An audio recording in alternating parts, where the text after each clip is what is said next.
Hey, Fuse here, and I'm back from the dead. It's been a long week, like undescribably long, but it's over with. And I'm finally getting caught up on news. I've been autopiloting through all these every morning, just setting up to get this fusion done. Today, I want to talk about some things though: shard pulling, fusion and fragment events, and some gearing mistakes. It's kind of some tips or the way I play the game and how it's paid off for me. So maybe it's the way to go. Maybe it's something, if you're not disciplined in the game, it might help you out. So let's just get on with shard pulls, right? The funnest thing in the game. There's no doubt about it. It's fun to pull shards. It feels funner during an event. The consensus, the typical consensus in this game is pull your shards, save them up, pull them during 2x events for the extra chance to pull a legendary and or epics. And then 10x's are basically for when you've got a lot of champs and you're trying to target a special champion, usually for later game players, and that all makes perfect sense. But I realized that I haven't been following that rule, but I've still had amazing luck. And it kind of hit me. I was trying to catch up on the news. So first of all, today, whenever this video comes out, the 10x will be happening during a fusion event, and it's got Sifi, it's got Bad El Khazar. Almost every hero in it is amazing. So there's no reason during a fusion event not to do it. But what I've actually realized I've been doing is only pulling during fusion and fragment events because you need those shards.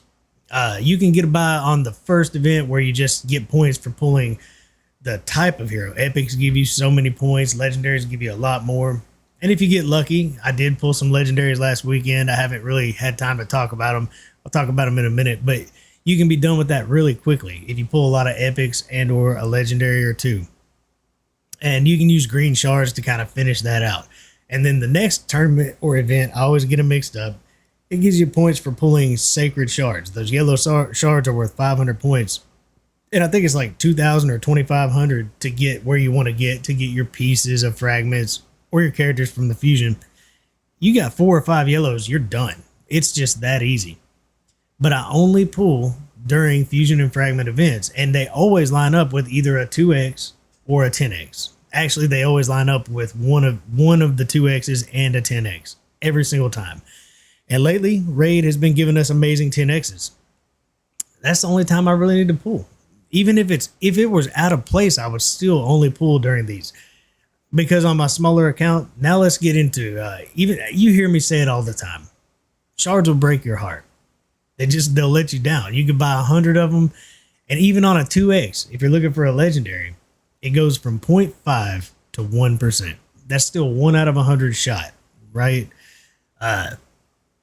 Now, don't get me wrong. It's fun to pull shards, and if you want to buy a pack, that's great, and it'll be fun and it might pay off. But I get these amazing heroes. Like, I didn't even pull all my voids. I pulled just what I needed. I got so lucky. The only fusion or fragment I've missed was Versolf the Grim, because I was on vacation, came back, internet was down for a week. I pulled him with an ancient shard.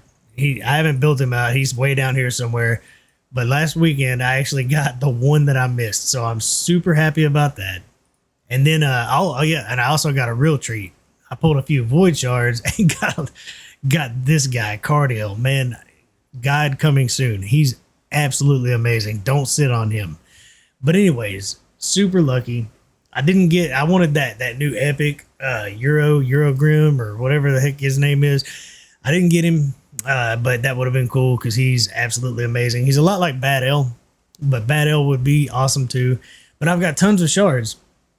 And during this 10x, even though I have more than I need, I'll probably just unload because this is the end of my month. I saved up for doing this fusion. I'll just unload these, hopefully have a good time, get some stuff, and then start saving up from that point for the next fragment event. That's just how I play the game. And when it comes to these fusions and fragments, even when they seem underwhelming, like this one here, it's kind of like everybody's talking like Pixneal. They didn't like Pixneal either. Well, look, Pixneal was the first full-blown fusion event that I actually pulled off. I haven't been playing forever, but I've been playing a while, and she was the first full-on fusion that I did. And 2 days later, I leveled her up and went into Faction Wars and finally finished it. got my 3 stars on stage 21. She was just enough. She brought the heals, the increased defense. She brought freezes. She could take free. I didn't need the thing where she steals freezes off of people, but she's not amazing. But she is a good champion. But now they're talking about buffing her this fall. So the next patch, she's going to get a buff and could end up being one of the most unique or fun characters in the game, maybe even usable, right? Like when I say that, people they say like this one, Mother Sybil, let's just call her Jane, right? Miss Jane here, she's not bad at all. I mean, she brings on a 3-turn cooldown. I remember talking about how fast she could be. She's got incredible speed.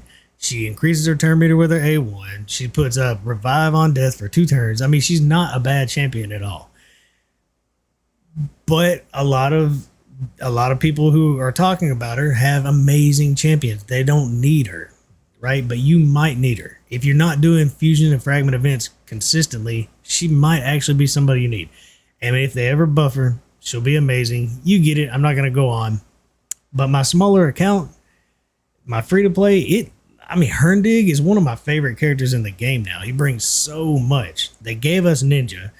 We get Seal of the Drakes. I use Dragul. All these heroes, they're so much better. These fusion heroes, they carry me. I mean, I got Astralon on all my accounts. I didn't get Brogni on my small account, but he is so unique that only Brogni can do the things that Brogni does. Let's not go on about him. He'll drive you crazy because that was one nasty fragment or fusion event. But you can take him anywhere and do things that nobody else can do. So seriously, we might as well look at this cool guy for a minute. But so that's the way I pull my shards. Only during these events. They're every single month, and you're going to need those shards. So pound that clan boss, put those shards, go climb the Doom Tower, and keep those shards in the bank. And this is just my suggestion. You may do whatever you want to do, but save those things and get that next legendary hero, and hopefully pull 1 or 2 legendary heroes while you're doing it. You'll get some on a 10x, you'll get some on a 2x, but you're still, the odds are so, as far as legendaries go. Now, if you are really early game, those 2x's are going to get you amazing epics. So definitely do the 2x only for a little while, build up some of those epics, because some of my favorite characters in the game are these epics. I mean, some of these epics are just top tier, like legendaries. Zargala, I don't go on about her enough. She's so amazing. So definitely, that my suggestion though is try to get in a pattern of getting every month's legendary hero, and during that time, hopefully you'll pull another legendary and some great epics along the way. Now I want to talk about gear. I'm squeezing this in because I help a lot of people. I get on, I help them push through dungeons, push their clan boss teams, and I want to talk about gearing. Early game, you're going to use a lot of crit rate gloves, trying to get your crit rate up and stuff.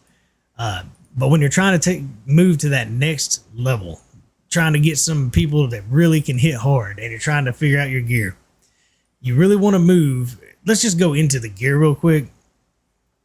So he's in crit rate gloves. That's what I'm actually trying to tell you not to do. This is because I squished him into a savage set. But that's a good example. Let me show you. You want to start going for, here's like the holy grail of gear that you want to keep, and then start ignoring some of the stuff that you used to use. You want to find crit damage gloves that have crit rate underneath them. These right here, it doesn't even matter what set they're in. These are amazing. You find you some 6 stars. I saw one, it's a weird set, but still, for a defensive character that hits hard, you put this on them. I've got 17% crit rate from 2 rolls underneath it, and I'll end up with 80% crit damage just from one piece of gear. And then every other piece of gear that you put on them, let me show you what I do.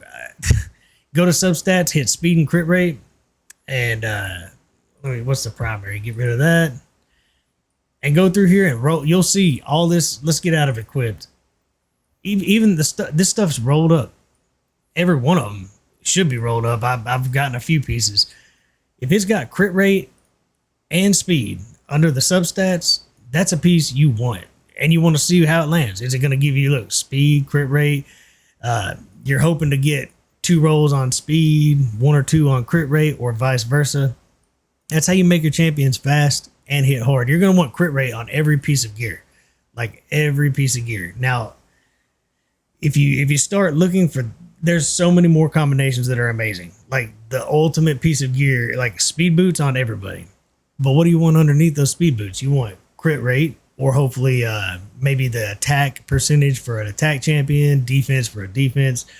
But you really, really want to start looking for the right pieces of gear for characters.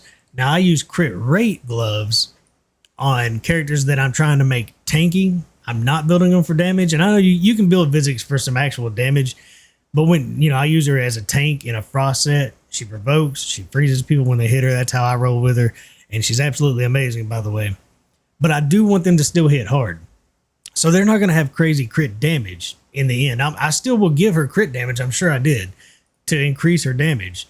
But I get the crit rate up in a much easier way, so I can look for things like defense, HP underneath it, because I need her to stay alive, take some hits, and still hit reasonably hard. I also do the same thing usually with my support champions. Now him, I'm building super fast and basically fast and tanky, so he's a little bit different. But people like Underpriest Brogni, I'm sure I've got crit rate gloves on him. I don't build him for damage, even though if you're doing the increase shield thing, you do want to add a bunch of damage to him. But I build him out. There's my crit rate, and that way I can relax and worry about my speed. I need him to be fast. I need him to have high HP so that I can get to the stats that I want, And that just wanted to go over that. The step up is getting rid of those crit rate gloves. And when you're going through your gear, it is the way to start. It's so simple. Go in and look for the combination. If it doesn't have a combination of 2 useful stats, then you probably don't want that piece of gear, no matter what the main stat is on it. So let's just go in here. Again, one of the first things, I don't even hardly want to look through here, but this is all my new gear. Speed and crit rate. There's one I'm definitely going to keep. I'll actually sit here and roll it up to 8 is what I'll do, just so that when I'm looking through my gear to build a champion out, I've already got an idea of what kind of speed and crit I'm getting on it. And if I'm hitting good, I'll roll it up to 12 because I know I'm going to use it on somebody. I've already hit a crit rate. That's awesome. I don't have OMG click. It's not up right now. I've got to update it. I've been gone all week. But 2 hits on crit rate. If it hits speed at 12, this is an excellent piece of gear. It's a resistance piece, so that's going to be stuck for arena maybe, or Doom Tower. But then I'll start looking for different things like, all right, well, crit rate's pretty important. Most heroes you want to hit hard. So I'll be like, okay, do I have crit rate with attack? Nothing there. Do I have crit rate with defense percentage? And then these I'll look at, see what makes sense. On gloves and boots, we don't have to go to just new. Let's go to all my gear. I keep very few. I do keep some that have main stats of attack or defense, because almost every time I'm either going to put crit rate or crit damage gloves. If they hit really hard, they're getting crit damage. If they don't hit really hard, they're getting crit rate to get what I can out of them. So these defensive, now speed boot, if they've got speed sets, if there's a speed substat, even when it's not a speed set, this I'll sell. I can tell you right now, that's something I'll sell. It just does not have speed underneath it. If I'm not going with speed boots, I'm going to be looking for very fast gear, and then my boots are going to have speed under them, so that I can sell.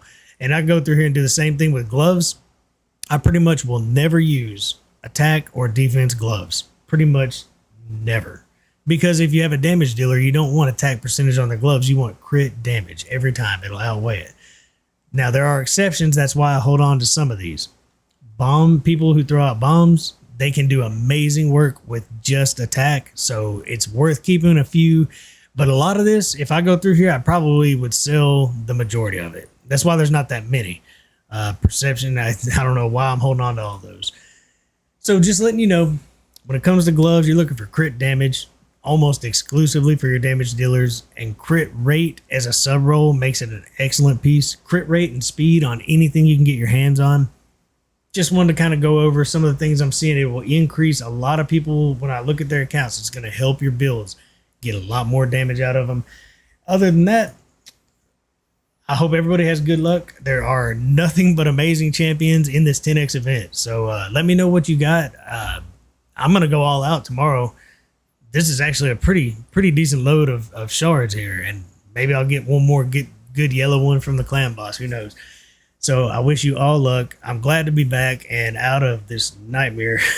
I haven't slept in about a week, so I've got to go and get me some rest. Until next time, enjoy the grind.